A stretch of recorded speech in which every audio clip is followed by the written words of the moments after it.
look at the SEC now because it has gotten shooken up thanks to the Alabama loss. So you got a couple of undefeateds there still. Texas on an idle week here, Tennessee as well, and they're down taking on Arkansas right now. Arkansas leading 3-0. I don't know what do we make of the SEC at this point in the season now because.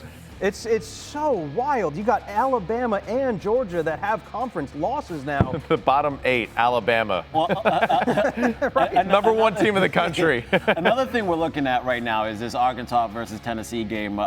It's live, obviously, as we're doing this show. And shoot, anything can happen on any given Saturday. Yeah. But as you look at it seems like Texas is in the driver's seat. Certainly the two teams from Texas right there. Texas A&M and Texas, who, by the way, will play later on this season, right there at the top. But, man, I mean, you look at the SEC, and I think at the outset of the season, we all felt pretty confident about 3 teams, right? You could say Georgia, Texas, Alabama. Right.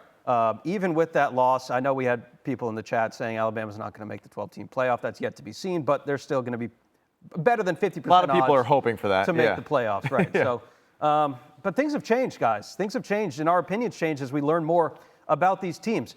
Is Texas the most trustworthy team in the SEC right now? I guess from what we've seen so far, I mean, the big win in Michigan, you can say that.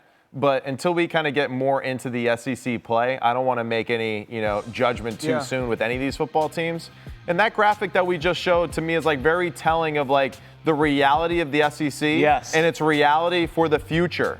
Teams are going to go down. They're going to lose. They're going to lose some random games. They're going to lose some games where it was close fought like Alabama, Georgia. And it's just the truth of just this conference. And I think even Texas, too, a week ago, everyone got on me on the chat last week because I said, they started slow. Well, it was 14-6 at half against Mississippi State. Right. Where Florida was moving the football up and down the field on them the week before. So it's very unpredictable. The matchups are huge. It's very, again, it's week to week. We're talking about young men, right, that it's hard to stay focused and locked in for every single game, every single moment in the SEC. And I think this really is just the new reality for this league. Yeah.